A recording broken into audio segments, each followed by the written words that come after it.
Hi నమస్తే this is Pavani welcome to YK health. ఈ ఆధునిక కాలంలో మారుతున్న టెక్నాలజీతో పాటు వైద్య వృత్తిలో కూడా అనేక రకాల మార్పులు వస్తున్నాయి. గతంలో మాన్యువల్గా చేసే సర్జరీలను ఇప్పుడు రోబోటిక్ టెక్నాలజీతో చేస్తున్నారు. అందులోనూ లాప్రోస్కోపిక్ విధానం ద్వారా ఎన్నో రకాల రుగ్మతలకు పరిష్కారం చూపుతున్నారు. ఇంతకీ ఈ లాప్రోస్కోపిక్ అంటే ఏంటి, దీని ద్వారా కలిగే లాభాలేంటి, ఇలాంటి విషయాల గురించి మనకు వివరించేందుకు ఇప్పుడు మనతో పాటు ఉన్నారు laparoscopic and laser surgeon doctor Murali Krishnareddy. ఆయన్ని అడిగి మరిన్ని వివరాలు తెలుసుకుందాం. సో మీకు ఎవరికైనా సార్తో మాట్లాడాలి అనుకుంటే కింద స్క్రీన్ పైన ఉన్న నెంబర్కి కాల్ చేసి సార్తో మాట్లాడచ్చు. నమస్తే డాక్టర్ గారు. అండ్ అసలు లాప్రోస్కోపిక్ అంటే ఏంటి, ఏ భాగాలకి ఈ పద్ధతి ద్వారా సర్జరీ చేస్తారు? లాప్రోస్కోపిక్ సర్జరీ అనేది మినిమల్ ఇన్వాజివ్ కాన్సెప్ట్లో ఒక సర్జరికల్ మెథడ్. ఇందులో పొట్టకు ఏ విధంగా అయితే మనము మినిమల్ ఇన్వాజివ్ మెథడ్లో చేయగలమో దాన్ని లాప్రోస్కోపీ అంటాం. లాప్రోస్కోపిక్ మెథడ్లో మనం మెయిన్గా ఒక చిన్న కెమెరా, ఒక పెన్ ఆర్ పెన్సిల్ సైజ్ కెమెరాని నాభి ద్వారా, మోస్ట్ కామన్లీ నాభి ద్వారా మనం లోపలికి పంపిస్తాం. లోపలికి పంపించి మనము ఏ ప్రాబ్లం అయితే ఉందో, గాల్ బ్లాడర్ స్టోన్ కావచ్చు, అపెండిసైటిస్ కావచ్చు, హెర్నియా కావచ్చు, గర్భసంచి కావచ్చు, ఇంటెస్టైన్కి సంబంధించినవి ఏదైనా ప్రాబ్లం ఉంటే వాటిని ఇంకో 2 పెన్సిల్ అంత హోల్స్ మాత్రమే చేసుకొని వాటిని ఒక స్క్రీన్కి కనెక్ట్ చేస్తారు. ఈ కడుపులోకి పంపించినటువంటి స్కోప్ ద్వారా స్క్రీన్ కనెక్ట్ చేసుకొని మనం మిగతా 2 వచ్చేసి వర్కింగ్ పోర్ట్స్ అంటాం. వాటితో గాల్ బ్లాడర్ని కానీ అపెండిక్స్ని కానీ డీల్ చేసి పెథాలజీని, ఆ అవయవాన్ని ఏదైతే ఉందో ఇన్ఫెక్షన్ వచ్చిన పార్ట్ని పూర్తిగా తీసేయడానికి అవకాశం ఉంటుంది. ఇందులో మనకి ఈ కాలంలో అడ్వాన్స్డ్ టెక్నాలజీ ద్వారా ఇంకో కొన్ని క్లిష్టమైన సర్జరీస్ కూడా లాప్రోస్కోపిక్ ద్వారా ఈరోజు ఎమర్జెన్సీస్ కూడా మనము డీల్ చేయగలుగుతున్నాం. ఎక్కువగా లాప్రోస్కోపీ పద్ధతి ద్వారా ఏ సర్జరీస్ చేస్తారు? మోస్ట్ కామన్గా మనము చేసేటువంటి లాప్రోస్కోపీ సర్జరీస్లో గాల్ బ్లాడర్ స్టోన్స్ ఒకటి. ఇది ఫస్ట్ లాప్రోస్కోపిక్ సర్జరీ చేసినటువంటి, ఇండియాలో ఫస్ట్ చేసిన సర్జరీ కూడా లాప్రోస్కోపిక్ కోలిసిస్టెక్టమీ అంటారు. దీన్ని గాల్ బ్లాడర్లో స్టోన్స్ వస్తే గాల్ బ్లాడర్తో సహా తీసేటువంటి టెక్నాలజీ. దీంతోపాటు అపెండిక్స్ ఇంకొకటి సెకండ్ మోస్ట్ కామన్ అనుకోవచ్చు. దీంతోపాటు గర్భసంచి ఆపరేషన్లు కూడా ఈ మధ్య ఓవేరియన్ సిస్ట్లు ఇటువంటి చేస్తున్నారు. గత 10 ఏళ్లలో హెర్నియా సంబంధించినటువంటి సర్జరీస్ కూడా లాప్రోస్కోపిక్ ద్వారా మోస్ట్ కామన్గా చేస్తున్నారు. హెర్నియా అంటే మనకు అబ్డామినల్ వాల్ అనేది ఒక ప్రొటెక్టివ్ లేయర్ ఇంటర్నల్ ఆర్గాన్స్కి. ఎక్కడైనా వీక్ అయితే ఏమవుతుందంటే లోపల ఉన్నటువంటి కొవ్వు కానీ, ప్రేగులు సంబంధించినటువంటి అవయవాలు కానీ, దానికి సంబంధించినవి ఆ వీక్నెస్ నుంచి బయటకు వస్తాయి. చాలామందికి కడుపు మీద ఉబ్బెత్తలాగా కనిపిస్తూ ఉంటుంది. వాటిని స్కానింగ్ చూసుకొని ఎంతవరకు డిఫెక్ట్ ఉందో ఆ డిఫెక్ట్ని లాప్రోస్కోపిక్ పద్ధతిలో క్లోజ్ చేసి మెష్ చేసేసి లాప్రోస్కోపిక్ పద్ధతిలో క్లోజ్ చేస్తాం. దీనివల్ల పేషెంట్ రికవరీ అనేది చాలా బాగుంటుంది. ఓకే. అండ్ ఇప్పుడు ఓపెన్ సర్జరీతో పోల్చుకుంటే ఈ లాప్రోస్కోపీతో లాభాలు ఏంటి? లాప్రోస్కోపిక్ సర్జరీలో ఫస్ట్ ఏముంటుందంటే మనకు చాలా ఇన్సిషన్స్ అనేటివి, కోత్ అనేది ఉండదు. ఆల్మోస్ట్ ఒక 3 హోల్స్ లాంటివి పెడతాము. అవన్నీ కూడా 1/2 సెంటీమీటర్ నుంచి 1 సెంటీమీటర్ ఉంటాయి. దీనివల్ల స్కార్లెస్ సర్జరీ అంటాం, కాస్మెటిక్గా బెస్ట్ ఉంటుంది. దాంతోపాటు ఓపెన్ సర్జరీ చేసినప్పుడు కోత ఎక్కువ ఉండడం వల్ల నొప్పి కూడా ఎక్కువ ఉంటుంది. ఈ నొప్పి అనేది పోస్ట్ ఆపరేటివ్లో most important thing to manage. వాటన్నిటిని ఓవర్కమ్ చేయొచ్చు లాప్రోస్కోపిక్ పద్ధతిలో. బ్లీడింగ్ తక్కువ ఉంటుంది, హాస్పిటల్ స్టే తగ్గుతుంది. చాలామంది రిస్క్ కానీ కాంప్లికేషన్స్ కానీ ఏమైనా ఉంటాయి అంటారా? ఓపెన్ సర్జరీకి ఏ కాంప్లికేషన్స్ ఉంటాయో అవన్నీ కూడా ఆల్మోస్ట్ ల్యాబ్ సర్జరీకి కూడా ఉంటాయి. వీటితో పాటు కొన్ని ఎక్స్ట్రా కాంప్లికేషన్స్ ఉంటాయి. ఎందుకంటే మనము లాప్రోస్కోపిక్ సర్జరీ అనేది ఎలా చేస్తామంటే లోపలికి మనకు విజువలైజేషన్ అనేది ఓపెన్ సర్జరీలో రిట్రాక్టర్స్ పెట్టి ఓపెన్ చేసి చూసుకుంటూ చేస్తాం. ఇక్కడ ఏమవుతుంది, లోపల ఉన్నటువంటి ఆర్గాన్స్ కనిపించడం కోసం లోపలికి గ్యాస్ పంపుతాం, CO2 అనేది ఒకటి పంపుతాం. దీనివల్ల అబ్డామిన్ అనేది డిస్టెన్షన్ అవుతుంది ఫర్ ద టైం బీయింగ్. ఆ 10 మినిట్స్ 15 మినిట్స్ 1 అవర్ అనేది. దీనివల్ల ఏమవుతుందంటే కార్బన్ డైఆక్సైడ్ పంపుతాం మోస్ట్ కామన్గా, కొంచెం ఊపిరి తీసుకోవడం కష్టం అవుతుంది. ఇవన్నీ కూడా లంగ్ ఫంక్షన్. అనస్థీషియా కంపల్సరీ ఇవ్వాల్సిందే. ఓపెన్ సర్జరీస్కి మోస్ట్ ఆఫ్ ద టైం మీరు వినే ఉంటారు, నడుముకు సూదిస్తారు. ఇక లాప్రోస్కోపిక్లో అలా ఇవ్వడానికి చాలా తక్కువ అవకాశం ఉంటుంది. ఖచ్చితంగా జనరల్ అనస్థీషియా ఇవ్వాల్సిందే. అంటే సూది ద్వారా మనకు మత్తి పంపిస్తూ వెంటిలేషన్ నోటి ద్వారా ఒక బ్యాక్ అయితే ఇవ్వాల్సిన అవసరం ఉండదు లేదు. ఈ లాప్రోస్కోపిక్ అయితే. దానివల్ల పేషెంట్కు బ్యాక్ ఇంజెక్షన్ ఇవ్వాలంటే ఒక అప్రహెన్షన్ ఉంటుంది, చాలా భయం ఉంటుంది పెయిన్ విషయంలో. నాకు లైఫ్ లాంగ్ ఈ పెయిన్ ఉంటుందేమో అనేటువంటి, అది కూడా చాలా తక్కువ. మనం కూడా వింటాము అలా చాలా మందికి పెయిన్ ఉంది అని చెప్తూ ఉంటారు. సో సర్జరీస్ అయిన తర్వాత కూడా అవును, అటువంటి కాంప్లికేషన్స్ అన్ని లాప్రోస్కోపిక్ సర్జరీలో చాలా తక్కువ ఉంటాయి. జనరల్ అనస్థీషియా ఇస్తారు. ఓన్లీ మనకి ఎప్పుడన్నా మీరు ఇంజెక్షన్ వేయించుకునేటప్పుడు క్యాన్లా పెయిన్ ఏదో ఉంటుందో అది మాత్రమే ఫీల్ అవుతారు. మిగతా అంతా కూడా లాప్రోస్కోపిక్ పద్ధతిలో మత్తు కూడా మనకి ఎండోట్రాకియల్ ట్యూబ్ ద్వారా ఇస్తారు, లోపలికి గాలి పంపిస్తారు. ఆ తర్వాత కూడా మనకు పోర్ట్స్ని క్లోజ్ చేసేస్తాం కాబట్టి మరుసటి రోజే ఇంటికి వెళ్ళిపోవచ్చు. మోస్ట్ ఆఫ్ ద టైం మనము నెక్స్ట్ డే డిశ్చార్జ్ చేసేస్తాం. మామూలు సర్జరీస్ అయితే మినిమం ఒక 4 to 5 days అయితే మామూలు సర్జరీస్ అన్నిటికీ కూడా at least 3rd day or 4th day వరకు ఉంచి ఆ తర్వాత పంపించాల్సిన అవసరం ఉంటుంది. లాప్రోస్కోపిక్ పద్ధతిలో మరుసటి రోజే పంపించేదానికి, కొన్నిసార్లు సేమ్ డే పంపించడానికి కూడా ఛాన్సెస్ ఎక్కువ. పెయిన్స్ కానీ ఇలాంటి ఏమన్నా అనిపించే వాళ్ళకి డెఫినెట్గా పెయిన్ ఉంటుంది, కానీ ఈ పెయిన్ అంతా కూడా బేర్ చేయగలిగినంత, జస్ట్ ట్యాబ్లెట్స్తో బేర్ చేయగలిగినంత పెయిన్ ఉంటుంది. మామూలుగా ఓపెన్ చేసినప్పుడు ఏమవుతుంది, ఖచ్చితంగా ఇంజెక్షన్స్ మెయింటైన్ ఇవ్వాలి. ఇంజెక్షన్స్తోనే మెయింటైన్ చేయగలం ఆ పెయిన్ని. ఇంకొకటి తక్కువ, మనకు తక్కువ యూజ్ చేస్తాం ఆటోమేటిక్గా. హాస్పిటల్లో ఉంటే ఆటోమేటిక్గా 3-4 days ఓపెన్లో ఇవ్వాల్సింది, ఇక్కడ 1 day ఇస్తాం. సో మనకి డ్రగ్ డోసేజ్ కూడా తగ్గుతుంది, సైడ్ ఎఫెక్ట్స్ తగ్గుతాయి, ఇవన్నీ అడ్వాంటేజెస్ ఉంటాయి. సో ఇప్పుడు లాప్రోస్కోపిక్ సర్జరీతో ఓపెన్ సర్జరీ కంటే ఎక్కువ రిస్క్ ఉంటుంది అంటారా? లాప్రోస్కోపిక్ కంటే ఓపెన్లో రిస్క్ అనేది ఈక్వల్ ఉంటుంది చాలా వరకు, బట్ అడ్వాంటేజెస్ ఎక్కువ ఉంటాయి.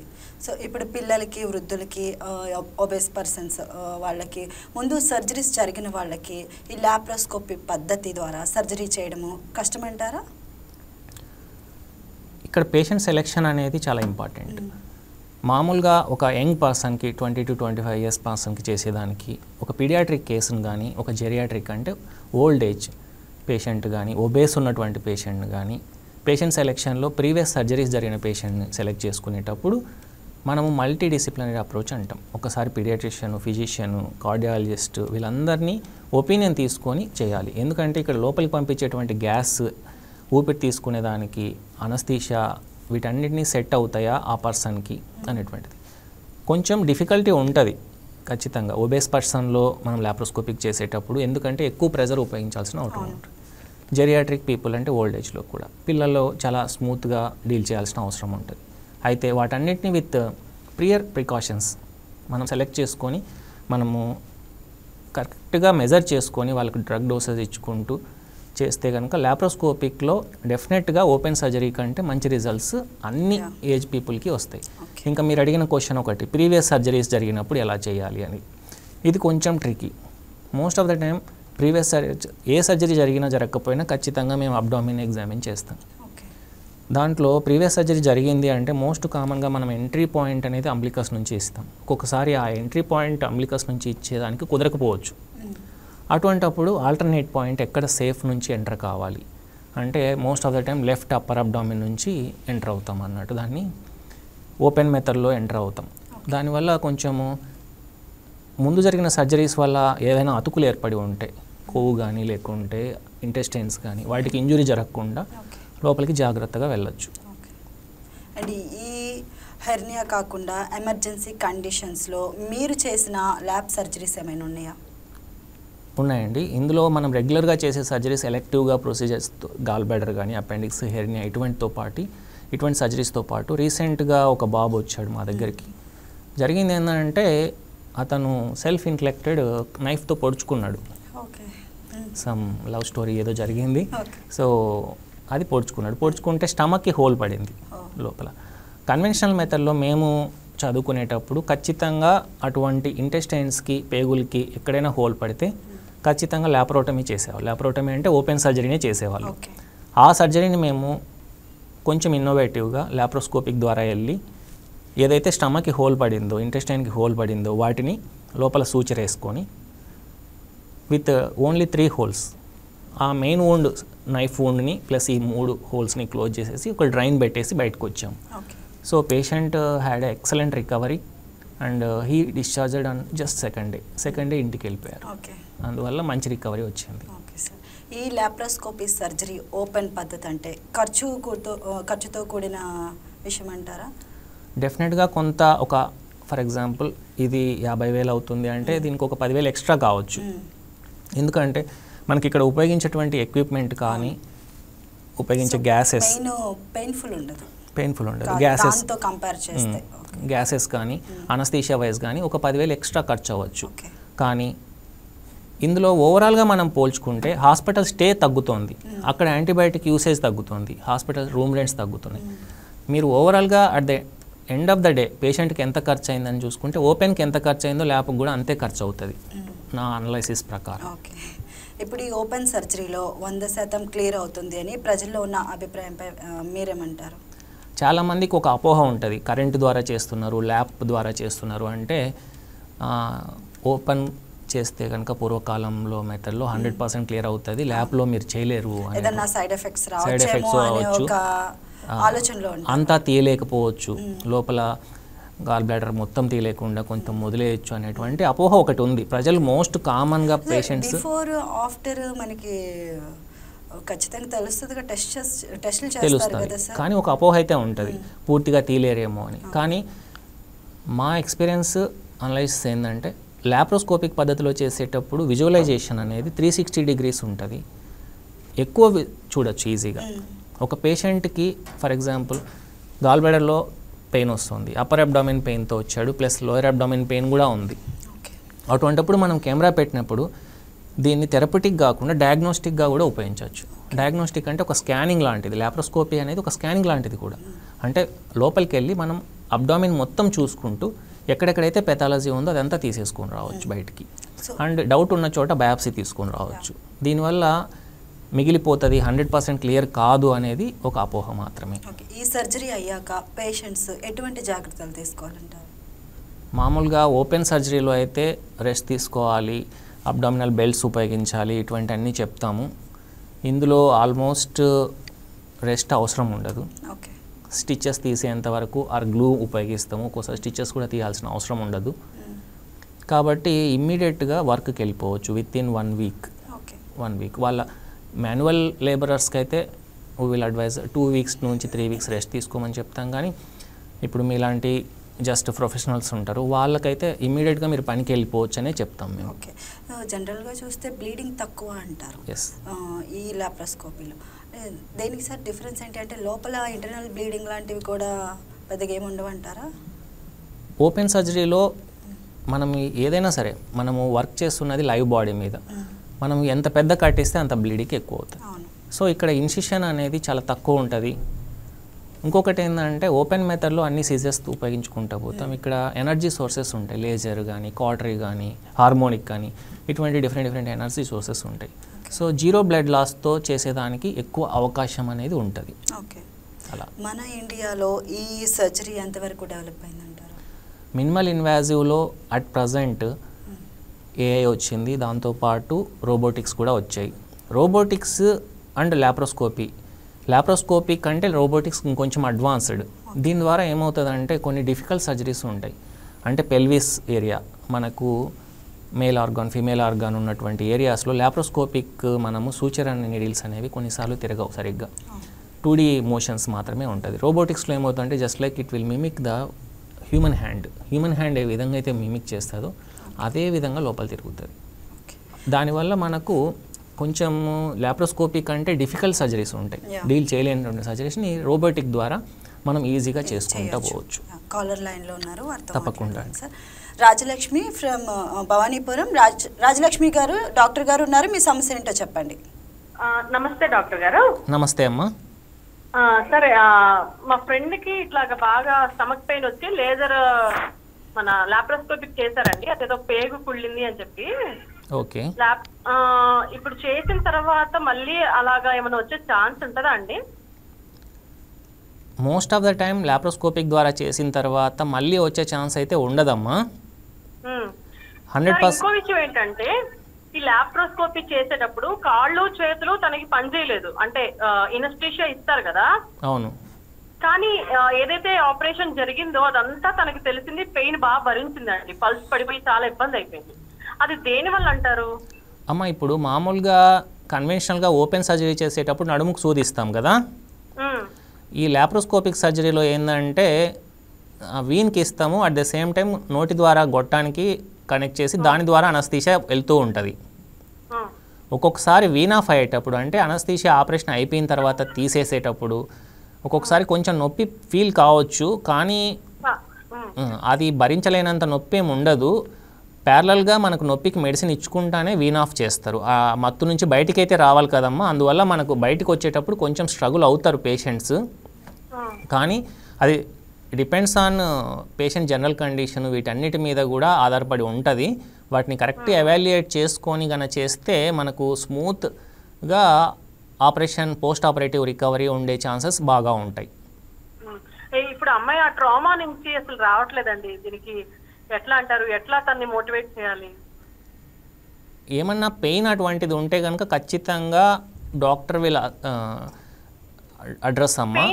పెయిన్ లేదు కానీ సార్, చెప్పండి. కళ్ళు మూస్తుంటే నేను ఏమన్నా అయిపోయిద్దేమో, నేను చచ్చిపోతానేమో అన్న ఫీల్ వస్తుందంట తనకి. ఓకే, అట్లేం ఉండదమ్మా. ఇది సైకలాజికల్ ఫీలింగ్ కొంచెం ఉంటుంది. ఆ ఓటీకి వెళ్ళిన తర్వాత ఆ అనస్థీషియా ఇవన్నీ కూడా కొత్త వాతావరణం కదా, మామూలుగా రెగ్యులర్ ఉన్నటువంటి వాతావరణం, ఇంటి వాతావరణం కంటే హాస్పిటల్ వాతావరణం కొత్తగా ఉంటుంది. దాంతోపాటు ఓటీ అనేది ఇంకొంచెం మనకు పరిచయం లేని ఏరియా కాబట్టి కొంచెం పేషెంట్ అలా ఫీల్ అవుతూ ఉండొచ్చు. కొంచెం కౌన్సిలింగ్ అండ్ కొంచెం మెడికేషన్స్ ఈ రెండు గన మనం కరెక్ట్గా డైరెక్ట్ చేస్తే కనుక ఖచ్చితంగా తను కోలుకుంటుంది, మంచి లైఫ్ లీడ్ చేస్తుందమ్మా. థ్యాంక్ యూ రాజలక్ష్మి గారు. సార్ ఇప్పుడు ఈ హోల్ సర్జరీలో వచ్చిన అడ్వాన్సెస్ ఏంటి? ఇప్పుడు లాప్రోస్కోపిక్లో మనకి అడ్వాన్సెస్ అంటే లేజర్ ఒకటి వచ్చింది, దాంతోపాటు రోబోటిక్స్ వచ్చింది, ఏఏ వచ్చింది. కానీ చాలామందికి ఉన్న అపోహ ఏంటంటే రోబోటిక్స్ వచ్చింది అంటే ఒక సైఫై మూవీలో లాగా లేకుంటే గ్రాఫిక్స్లో లాగా ఇంకా డాక్టర్ ఏం సంబంధం లేకుండా అలా మిషన్స్ వెళ్ళి అలా చేసేస్తుంటాయి అని అనుకుంటారు. కానీ మిగతా వాటికి ఆటో పైలట్ మోడ్ ఉంటుంది, లైక్ ఆటోమేషన్స్ అవన్నీ కూడా ఇచ్చేస్తే, ప్రోగ్రామ్ ఇచ్చేస్తే అవే చేసేస్తాయి, కార్ మ్యానుఫ్యాక్చరింగ్, పెయింటింగ్ అలా. ఇక్కడ రోబోటిక్స్లో కాన్సెప్ట్ ఎంటైర్లీ డిఫరెంట్. రోబోటిక్స్లో ఎట్లా అంటే ఇది మాస్టర్ అండ్ స్లేవ్ కాన్సెప్ట్ అంటారు. అది ఎంత అడ్వాన్స్డ్ రోబో అయినప్పటికీ ఒక మాస్టర్ అంటే డాక్టర్ చెప్పినట్టే వింటుంది.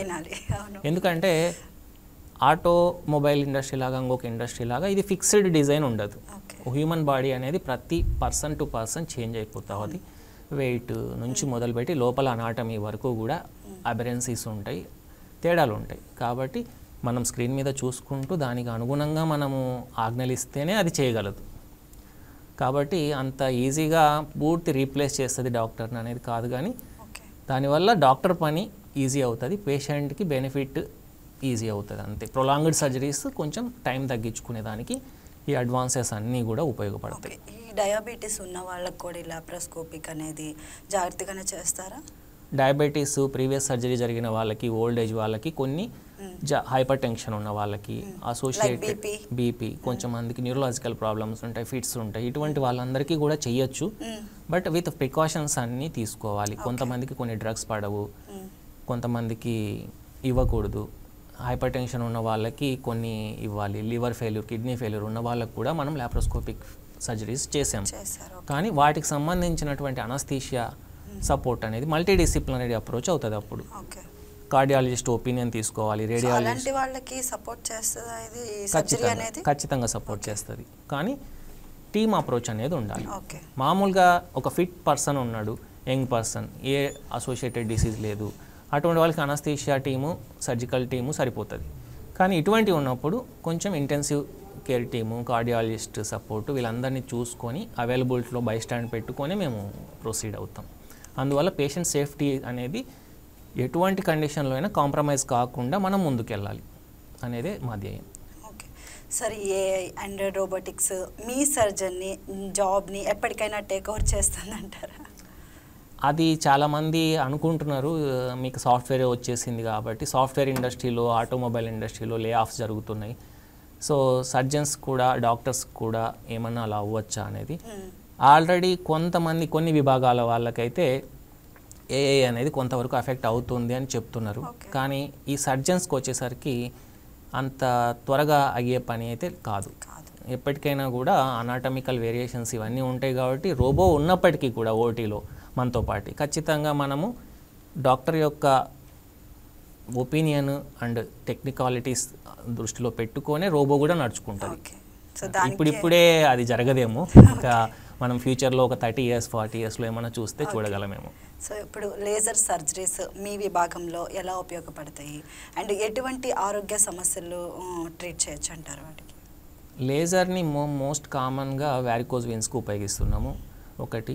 రెండు, ఇంకొక ఏరియా వచ్చేసి పైల్స్ అండ్ ఫిస్టులాస్లో మనము లేజర్ సర్జరీస్ని ఎక్కువ ఉపయోగిస్తున్నాము. ఇంకా డయాబెటిక్ ఫుట్లో కూడా కొంతవరకు లేజర్ని ఉపయోగించి సక్సెస్ అనేది చూస్తూ ఉన్నారు. ఈ 3 విభాగాలు బాగా చూస్తున్నాం లేజర్ అనేది. ఓకే, ఇప్పుడు వ్యారికోజ్ వెయిన్స్కి లేజర్ చేపిస్తే ఎప్పటికీ రాదు అంటున్నారు, అది నిజమే అంటారా? అది ఒక అపోహ మాత్రమే. ఓకే, కొంతమంది అలా చెప్తూ ఉండొచ్చు, కానీ ఎందుకు అంటే most of the time patient మన దగ్గరికి ప్రజెంట్ అయ్యేసరికి 3rd or 4th స్టేజ్లోనే ప్రజెంట్ అవుతాడు. ఆ ఏరియాలో అల్సర్స్ కానీ లేకుంటే బ్రాంచెస్ అన్నీ ఎఫెక్ట్ అయిన తర్వాత ఇనిషియల్ స్టేజ్లో కొంతమందికి వ్యారికోజ్ వెయిన్స్ వస్తాయి, నరాల ఉబ్బు వస్తుంది. ఆ స్టేజ్లో వెళ్ళిన వాళ్ళకి లేజర్ అనేది 100% గ్రేడ్ 1 or 2లో 100% క్లియర్ అవుతుంది. కానీ మన వీనస్ సిస్టమ్ని ఒక పైప్ లాగా కాకుండా ఒక బ్రాంచెస్ ఉన్నటువంటి ట్రీగా తీసుకోవాలి మనం. ఆ బ్రాంచెస్ అన్నీ అఫెక్ట్ అయినప్పుడు లేజర్ ప్రోబ్ అనేది మెయిన్ ట్రంక్ను మాత్రమే బర్న్ చేయగలదు. ఈ బ్రాంచెస్ని, దానికి ఉన్నటువంటి పర్ఫరేటర్స్ని బర్న్ చేయలేదు, ప్రోబ్ వెళ్ళదు. అటువంటిప్పుడు దానికి మల్టీడిసిప్లినరీ అప్రోచ్ అవసరం అవుతుంది. రేడియాలజిస్ట్ని పక్కన పెట్టుకోవాలి, సర్జన్స్ని అందరూ కోఆర్డినేట్ చేసుకుంటూ చిన్న చిన్న వీన్స్ని మనం రీచ్ కాలేని వాటికి స్క్లీరోథెరపీ ఇచ్చుకోవాలి. పర్ఫరేటర్స్ని ఒక్కొక్కసారి రీచ్ కాలేనప్పుడు వాటికి లైగేషన్ చేసుకోవాలి. ఇట్లా మల్టీడిసిప్లినరీ అప్రోచ్ అయితే కనుక 100% క్లియర్ చేసుకోవచ్చు. ఒక్క లేజరే కాకుండా లేజర్తో పాటు అదే టేబుల్ మీద, ఆపరేషన్ టేబుల్ మీద ఈ 2 మెథడ్స్ని మనం ఓపెన్, స్క్లీరోథెరపీ, లేజర్ అన్ని కలిపి యూజ్ చేస్తే సక్సెస్ రేట్ అనేది పెరుగుతుంది. చివరిగా ఒక పేషెంట్కి లాప్రోస్కోపీ పద్ధతిలో సర్జరీ చేసేటప్పుడు ఏమేమి చెక్ చేసుకోవాలంటారు అండ్ ఎలా పేషెంట్కి కౌన్సిలింగ్ ఇవ్వాలి? ఓకే, ఇప్పుడు ఒక పేషెంట్ పెయిన్ అబ్డామిన్తో వస్తారు, లేదు అంటే మన దగ్గరికి డైరెక్ట్ స్కాన్ రిపోర్ట్ తీసుకునైనా వస్తారు, లేకుంటే ఒక ఫిజిషియన్ చూశారు ఆల్రెడీ గాల్ బ్లాడర్ స్టోన్స్ ఉన్నాయి, అపెండిసైటిస్ ఉందనో లేకుంటే హెర్నియా ఉందనో వస్తారు. వాళ్ళని డైరెక్ట్ చూస్తూనే ఆపరేషన్కి పోస్ట్ చేసేయం మేమైతే. చూసిన తర్వాత అదర్ డిసీజెస్ ఏమన్నా, అప్పర్ అబ్డామిన్ పెయిన్కి చాలా కారణాలు ఉంటాయి. గ్యాస్ట్రైటిస్ ఉండొచ్చు, ప్యాంక్రియాటైటిస్ ఉండొచ్చు, ఒక్కొక్కసారి చెస్ట్ పెయిన్, హార్ట్ అటాక్స్ కూడా అప్పర్ అబ్డామిన్ పెయిన్ లాగా ప్రజెంట్ అవుతాయి. లంగ్స్లో ఏమైనా ప్రాబ్లం ఉందా, వీటన్నిటికి సంబంధించిన టెస్టులన్నీ చేసుకొని అన్నీ రూల్ అవుట్ అయినాయా లేదా. గ్యాస్ట్రైటిస్ అనేది మోస్ట్ కామన్ ఉంటుంది ఇండియాలో ఇప్పుడున్న ఫుడ్ అలవాట్లకి వీటన్నిటి వల్ల. అందుకు ఈవెన్ అవసరమైతే ఒక ఎండోస్కోపీ కూడా చూసుకొని అక్కడ గ్యాస్ట్రైటిస్ లేదు అన్నప్పుడే సర్జరీకి ప్రిపేర్ అవుతాం. ఈ సర్జరీకి ప్రిపేర్ అయ్యేటప్పుడు కూడా మేము ఆపరేషన్ చేసే ముందు ఒకసారి అనస్థెటిస్ట్కి, ఫిజిషియన్కి ఖచ్చితంగా చూపిస్తాం ఆ పేషెంట్ని, వీళ్ళు అనస్థీషియా వైజ్ ఫిట్ ఉన్నారా లేదా అని. వీటన్నీ చూసుకొని పేషెంట్ సెలెక్ట్ చేస్తామని. సో ఫైనల్లీ సార్, చాలామంది ఇంకా లేజర్ సర్జరీ చేయించుకోవాలి అంటే భయపడుతూ ఉన్నారు. సో అలాంటి వాళ్ళకి మీరు ఎటువంటి అడ్వైస్ ఇస్తారు? ఇందులో భయపడాల్సిన అవసరం లేదు. ఇది ఆల్రెడీ 30 years నుంచి ఎవిడెన్స్ బేస్డ్లో గోల్డ్ చాయిస్గా మనకు ఫిక్స్ అయిపోయింది. 1990లో ఇండియాలో ఫస్ట్ లాప్రోస్కోపిక్ కోలిసిస్టెక్టమీ జరిగింది. ఇప్పుడు ఆల్మోస్ట్ మనము రోబోటిక్ ఎరాలో ఉన్నాము. కాబట్టి ఇటువంటి లాప్రోస్కోపిక్ సర్జరీస్కి భయపడాల్సిన అవసరం లేదు. ఇంకా ధైర్యంగా చేయించుకోవడం వల్ల మనకి ఓపెన్ సర్జరీ కంటే రికవరీ బాగుంటుంది, మనకు ఇమ్మీడియట్గా వర్క్కి రాగలం. అందువల్ల ఫాస్ట్ రికవరీ ఉండి వాళ్ళ పనుల్లో ఉండొచ్చు, వెళ్ళిపోవచ్చు వెంటనే. Thank you so much sir for your valuable information and time. So చూశారు కదా, ఇప్పటి వరకు లాప్రోస్కోపీ సర్జరీ గురించి డాక్టర్ గారు చాలా బాగా చెప్పారు. సో ఇది ఇవాల్టి వైకే హెల్త్ ప్రోగ్రామ్. మరొక హెల్త్ ప్రోగ్రాంలో మళ్ళీ కలుద్దాం. That's all for now. Keep watching YK news. ఇది తెలుగు వారి గుండె చప్పుడు.